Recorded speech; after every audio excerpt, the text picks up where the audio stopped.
buenas tardes, buena siesta para algunos. Esta es la sesión de protección radiológica que está organizada por la Academia Nuclear del Perú,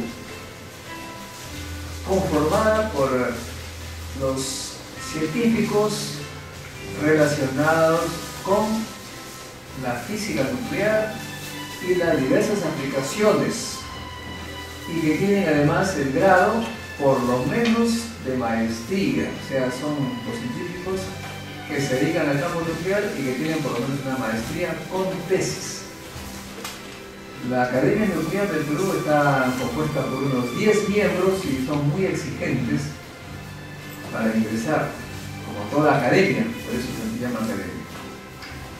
Pues esta academia fue fundada ya hace una decena de años y tiene como objetivo promover las aplicaciones de ciencia y tecnología nuclear en el Perú y promover la excelencia en el campo nuclear. Entre los miembros de la academia están el doctor Jesús Aymar Alejos, acá presente, ha sido también presidente de la academia, y también está el ingeniero y magíster en energía nuclear Mario Mayapoma Gutiérrez. Mario Mayapoma Gutiérrez es ingeniero químico por la Universidad Nacional Mayor de San Marcos y es un alumno egresado de la primera maestría en energía nuclear que ofreció el Instituto Peruano de Energía Nuclear y la Universidad Nacional de Ingeniería hace ya muchos años. No me acuerdo, si 1980 y tanto, ¿cierto? 81, imagínense. O sea que de eso ya ha pasado cerca de 30 años, qué barbaridad. Él es entonces así como parece joven, en realidad tiene sus añitos, ¿ah?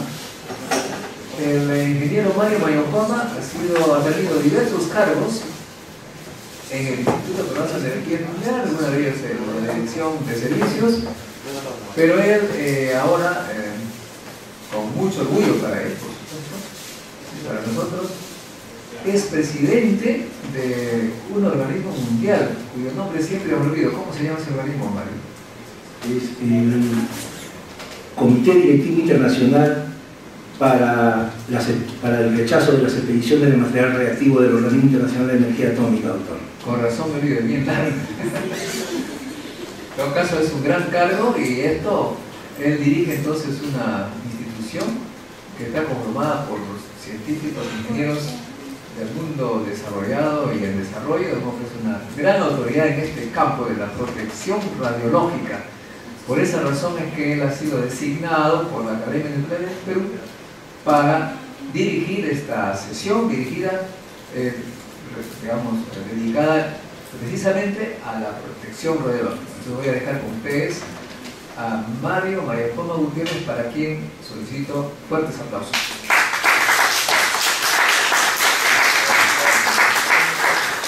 Muchas gracias, doctor, Modesto Montoya, por la presentación, y también es un honor que usted haya aperturado esta sesión de la tarde como presidente de la Academia Nuclear del Perú, de quien entidad de la cual usted ha manifestado pues justamente cuál es el objetivo de promover todos los aspectos asociados a la seguridad radiológica, protección radiológica. Algunos hablan de la seguridad nuclear, ¿no?, de la seguridad radiológica, y ahora hablamos de la seguridad física. Todos estos aspectos serán cubiertos durante las exposiciones de la tarde. Quisiera, antes de ello, propiamente, en primer lugar, pedirle la disculpa del caso a ustedes por empezar un poco retrasada esta sesión, pero no había otra opción, visto que la sesión de la mañana realmente terminó casi pasada a las 2 de la tarde, que supuestamente debía empezar esta sesión. Y asimismo, indicar que ya entrando a la sesión de trabajo, cuya denominación es protección radiológica, estaremos pues exponiendo una serie de temas que están vinculados también con la sesión de la mañana, porque la sesión de la mañana que ha sido básicamente una serie de temas de física médica, y si hay un término que se utilizó mucho ha sido el de dosimetría. El interés de la dosis, porque cuando se habla de radiación ionizante hablamos de riesgos, y la forma de hacer el seguimiento de esos riesgos es a través de la dosis. También, por ello, es que quiero pedir la disculpa del caso al doctor Jesús Ayman, nuestro primer expositor, puesto que él ha estado muy puntual, como le es característico, desde 1:15 para las 2 de la tarde, que le tocaba hacer su exposición. Doctor Ayman, con la disculpa del caso, muy agradecido por haber sido usted tan amable de poder esperar unos minutos más para el inicio de la exposición.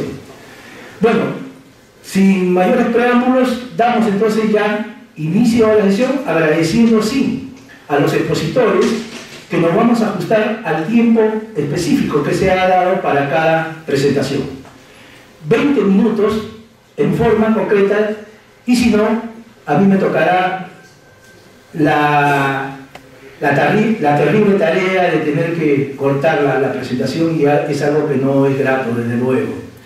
Entonces, para esta primera exposición, cuyo tema es la dosimetría en el Perú, estará a cargo del doctor Jesús Ayman Alejos. Él es gerente de operaciones de la empresa Nuclear Control y como gran título ostenta el de PhD en física nuclear.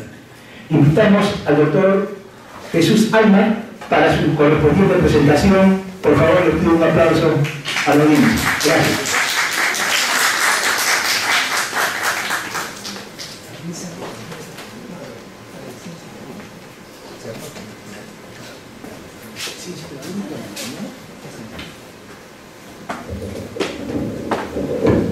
Como en la mañana, esta sesión va a tener certificado de la Facultad de Ciencias de la UNI, de modo que hay que inscribirse todos los asistentes en la lista que tiene la profesora Lucy Coy.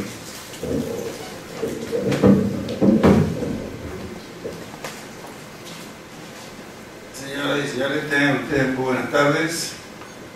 Primero agradecer acá a nuestro colega Modesto y a su organización por invitarme una vez más a estar presente con ustedes a esta conferencia sobre algunos casos de la dosimetría acá en nuestra parte.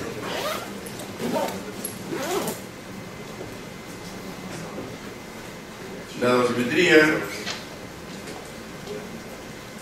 a nivel Perú y a nivel mundial, sobre todo la dosimetría personal, porque bueno, los que han estado en la mañana han visto varios tipos de dosimetría. La dosimetría personal normalmente se ha desarrollado en tres tipos realmente, en tres categorías. Una que es la dosimetría de film, que la llamamos dosimetría de película, la dosimetría TLD y la dosimetría OSL. Son las tres dosimetrías que hasta actualmente se usan en el mundo. A pesar de que ya estamos dejando la dosimetría de película porque, bueno, la parte digital del desarrollo mundial pues, ha traído que la película comience a salir y dar camino a la parte de digitación. Y está quedando el TLD y el OSL. ¿Puede pasar? Este es el tipo de película más antiguo que se utilizó y que inclusive ustedes, no sé si recuerdan, es parecido a la película dental, pero era una película especial para hacer dosimetría. Tenía, como todo dosímetro de película, una gran ventaja de que dejaba el testigo. O sea, cuando sucedía algún accidente o cuando la dosis era un poco alta, la película podía ser estudiada nuevamente, podía ser medida su densidad y podía ser el bromuro de plata es grande por la cantidad de radiación que ha recibido, y entonces la película se ennegrece y entonces no podemos ver. Realmente se vuelve todo negro y ya no podemos identificar la dosis. El siguiente. Después viene el TLD. El TLD tiene la gran ventaja de que lee dosis altas La desventaja es que no lee, no deja testigo. O sea, cuando nosotros leemos el dosímetro lee la dosis, se va la información y ya no podemos volverlo a releer. Eso tiene un poco de desventaja cuando tenemos dosis altas o cuando hay un accidente y necesitamos que la dosis sea leída nuevamente o reanalizada para poder ver cuál es el tratamiento que se le debe dar a la persona que le ha sucedido este accidente, o si efectivamente es irradiado y cuánto es la dosis. Ahora, eso definitivamente es una gran desventaja que tiene, pero eso no quiere decir que no sea una dosimetría muy buena. Es una dosimetría muy, muy buena, y cuando se hace TLD y sucede un accidente, lo que tienen que trabajar muy bien son las autoridades para efectivamente, en base a otros procedimientos, tratar de evaluar y reconstruir cuál es la dosis para darle al irradiado la dosis necesaria y se pueda curar. El siguiente ya viene los dos tipos de OSL que hay, el OSL Luxel y el InLight. Los dos son exactamente igualitos. Tienen el mismo fenómeno, el dosímetro es exactamente igual, solamente varía en la forma, y la única diferencia existe en cómo se lee. El dosímetro Luxel se lee aplicando rayo láser, y el dosímetro InLight se utilizan LEDs para la lectura. El siguiente, este es el InLight. Este es el que nosotros usamos en Perú. Resiste dosis altas como todo dosímetro. Deja testigo porque lo podemos leer nuevamente. Se puede leer varias veces y es personalizado. O sea, es realmente el dosímetro que presenta las mejores condiciones para el tipo de dosimetría que siempre necesitamos. Pero, como le digo, desde el punto de vista de un servicio de dosimetría, la película, el TLD y el OSL brindan igual servicio. Que hay un poquito cuando sucede un accidente, efectivamente. Por ejemplo, el OSL ahora estamos estudiando y ya prácticamente se va a comenzar a realizar. Vamos a colocarle un sistema pequeñito que va a permitir determinar, va a permitir determinar si la radiación fue hecha estática o dinámica. Entonces uno se pregunta, bueno, ¿y cuál es la diferencia entre una cosa y otra si uno fue irradiado? Bueno, si es estática quiere decir que fue hecha adrede. O sea, el hombre le colocó la máquina y radió el dosímetro. Pero si fue dinámica, ahí sí no, porque se está moviendo. Quiere decir que la persona ha trabajado con el dosímetro, se ha movido, y entonces eso determina que lo hizo. Si la cantidad de radiación la recibió el dosímetro, lo recibió cuando la persona estaba trabajando. Y eso es muy importante tanto para el trabajador como para la clínica o el hospital, para cuando sucede un accidente, para las responsabilidades que hay en el futuro. Entonces, eso, por ejemplo, se va a establecer en la dosimetría InLight en el futuro. Se está estudiando el caso y ya parece que se va a implantar. Entonces, va a ser una cosa extra que se va a dar sin costo alguno para los usuarios. Pero, como les digo, e insisto, no es que nosotros digamos, ¿sabe qué? Deben tomar OSL. No, el TLD y la película son buenos. Si nosotros nos vamos a países vecinos donde está el adelanto, por ejemplo Chile, en Chile existe la película y existe el OSL y existe el TLD. En este momento, cuando nosotros recién iniciamos en Chile hace 8 años, en Chile el 90% de la dosimetría era película y el 10% era TLD. En este momento el 60% es OSL, que somos nosotros, y el resto es película y un poquito TLD. En Argentina, si nos vamos a Argentina, nosotros hemos ingresado hace 3 años. En Argentina, cuando nosotros hemos ingresado a Argentina, más o menos el 90% de la dosimetría era película. y el 10% era TLD, que era la Comisión de Argentina y alguna cosa. En este momento nosotros hemos ingresado y todavía seguimos, tendremos pues el 20%, 25%, es OSL. Y el resto sigue siendo película. Bueno, también tenemos que tener en cuenta que en los últimos años el gobierno argentino ha tenido muchísimos problemas y cambiar sistemas, es bien caro cambiar sistemas para las compañías, entonces las compañías de Argentina prácticamente siguen con película. Y así podemos tener, si vamos al nuevo mundo, también tenemos mucha gente que utiliza el TLD, pero que también siguen utilizando película. Mucha gente a veces habla, dan conferencias y dice, no, la película ya pasó y no sirve para nada. No, siempre sirvió y sigue sirviendo, señores. El siguiente. El dosímetro, este es el dosímetro que nosotros utilizamos en el InLight, y también quiero decirle que es el mismo dosímetro que utiliza en TLD, porque este dosímetro fue diseñado por Panasonic para TLD. Y después lo usa, el InLight lo usa también, y son los dos igualitos. O sea, cuando se usa la dosimetría, si no sabemos qué cosa hay dentro, los dos dosímetros son exactamente del mismo tamaño, son exactamente iguales.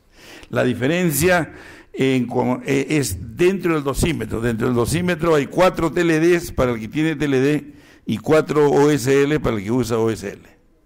Y los filtros, por supuesto, también son diferentes, 4 filtros diferentes, cada uno para su propia tecnología. El siguiente. No, este es el ya abierto, el dosímetro. Están las 4 pastillas de OSL, está la ventana abierta, la ventana plástica, la ventana de aluminio y la ventana de cobre. Y el resto ya son las señalizaciones y las cuestiones para el software. El siguiente es ya cerrado. El siguiente.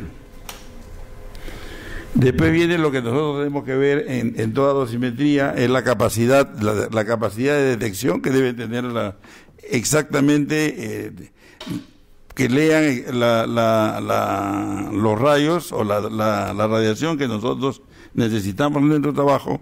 En el caso nuestro es el rayos X y rayo gamma, y lo mismo que partículas betas. Y las energías y las dosis las dan pues los reglamentos que dan en cada uno de los países, en el caso nuestro, el caso peruano. Entonces, todos los sistemas de dosimetría deben de cumplir con eso. Siguiente. Ya, este es el lector InLight, o sea, cada sistema de dosimetría tiene su propio lector. En el caso de la película, se mide simplemente las densidades. En el caso del InLight es un lector donde entra el dosímetro completo y lee las 4 lecturas. Y las 4 lecturas se leen con LEDs y tiene 2 tipos de lectura, uno para cuando el haz es débil y el otro cuando el haz es fuerte, porque si el dosímetro ha sido irradiado mucho, o sea, tiene mucha radiación, entonces al entrar el haz fuerte va a sacar demasiado y puede malograr o no hacer funcionar bien el tubo fotomultiplicador, y por lo tanto hay que utilizar un haz débil. Entonces depende de eso. El uso de cualquiera de los 2 haces es automático. Si nosotros, en cuanto ingresa, aplica un haz por 100 milisegundos, si cuenta 350 lo sigue utilizando, y si no, cambia por el otro haz. O sea, el operador no tiene por qué saber con qué haz va a tener que hacer la dosimetría ni medirla. El siguiente. El siguiente, por favor. Una vez tenido esto, ahora lo que tenemos es la calibración del lector. Las películas se calibran normalmente en cada uno de los países, se manda a un laboratorio secundario y se irradian a determinadas dosis una serie de películas, se calibran y con eso se lee. El TLD se hace exactamente lo mismo. En el InLight tiene la gran ventaja de que lo podemos hacer en cualquier laboratorio y los calibradores nos sirven por mucho tiempo, porque recuerden que de laboratorio de Estados Unidos para poder calibrar nuestros equipos. El siguiente.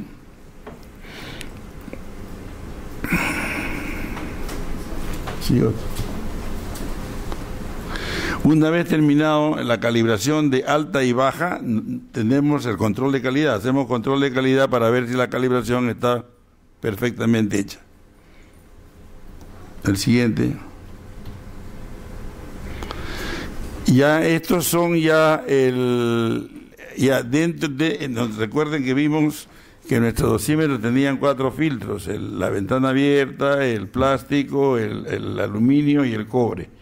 Bueno, esto ya ahora ya es en valores, en el espesor en miligramos por centímetro cuadrado, 29, 275, 375 y 545. Esto es ya lo real de nuestro dosímetro. El siguiente. Siguiente, sí. Con eso nosotros podemos leer el HP10, el HP007 y el HP003, que es exactamente lo que nos piden a todos los que tenemos sistema de dosimetría. El siguiente. Y estas son las lecturas, como se leen en nuestro sistema, se leen cuentas, y después, como hemos calibrado el haz, tenemos un factor de calibración que nos pasa el valor de cuentas a dosis. El siguiente.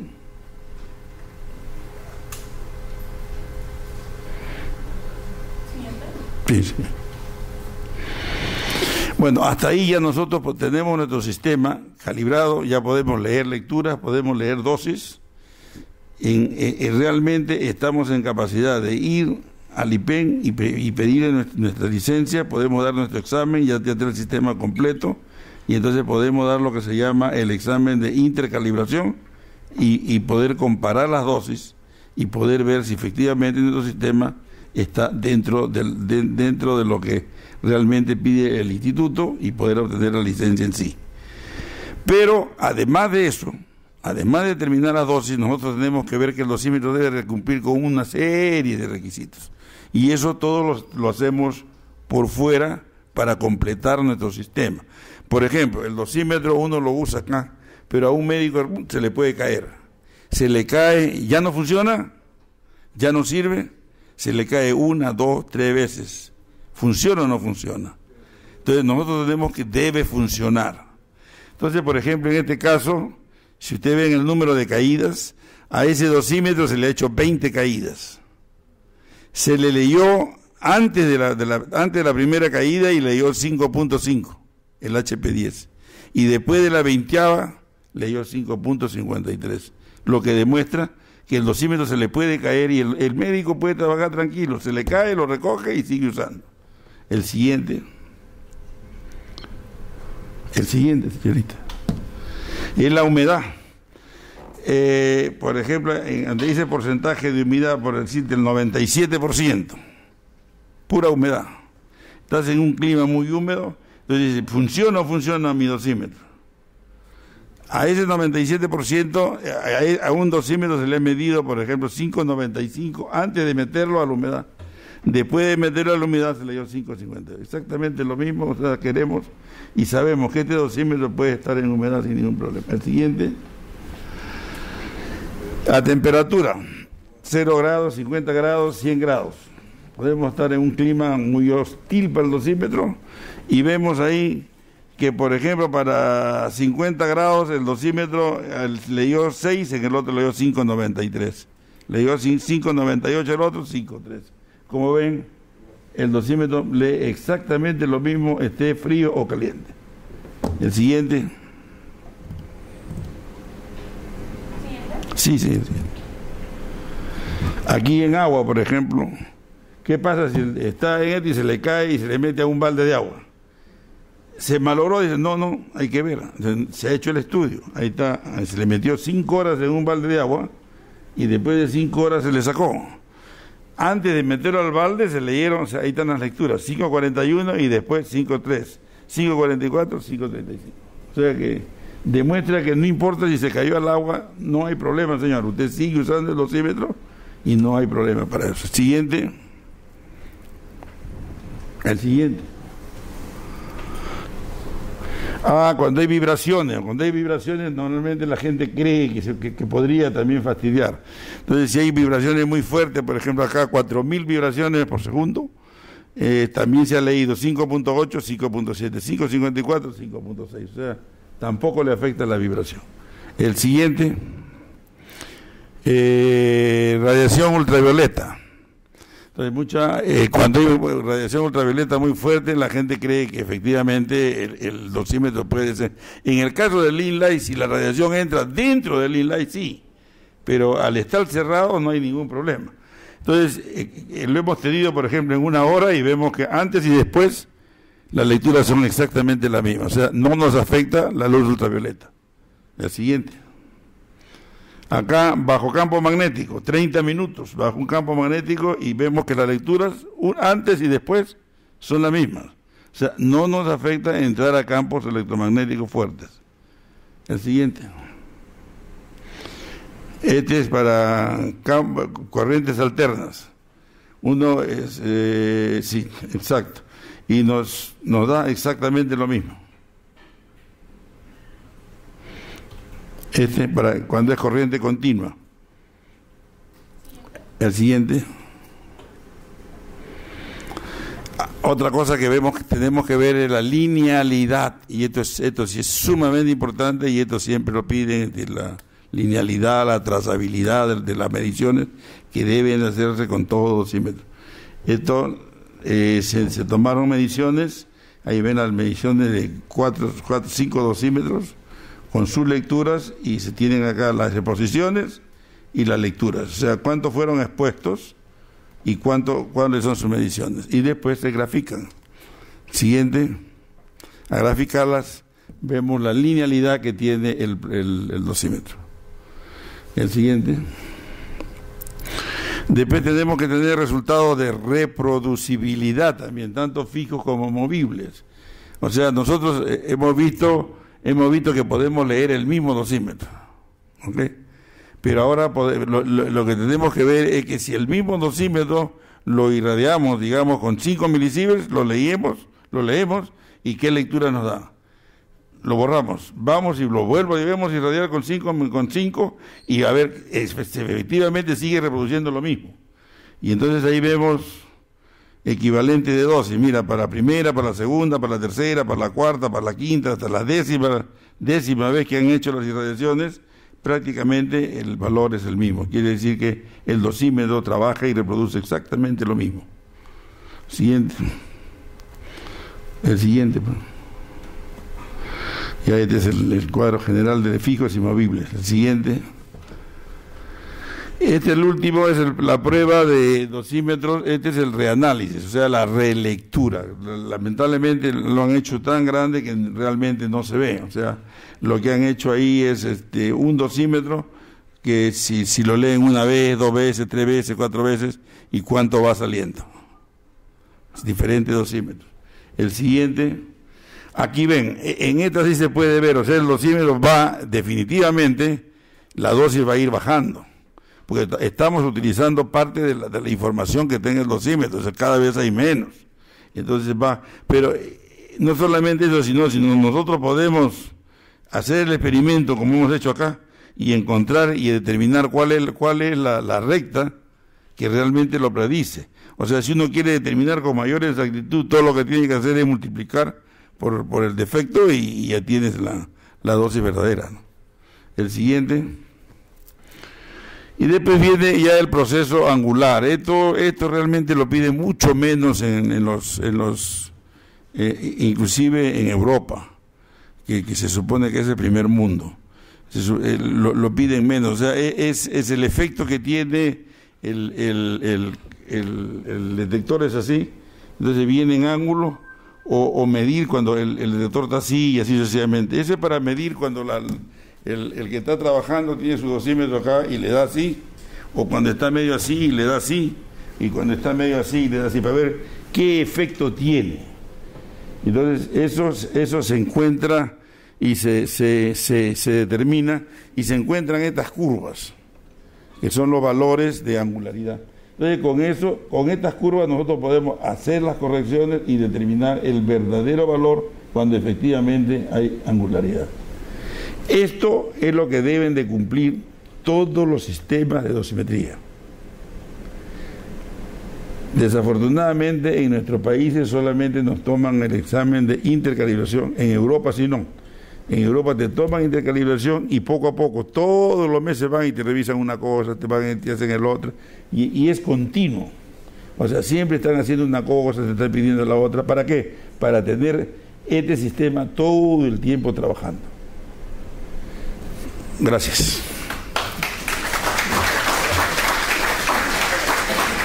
Muchas gracias, doctor Aymar, por su excelente presentación, y a nombre justamente de los organizadores del Encuentro Científico Internacional de Belgrano, permítame hacerle entrega del certificado y como agradecimiento por su participación.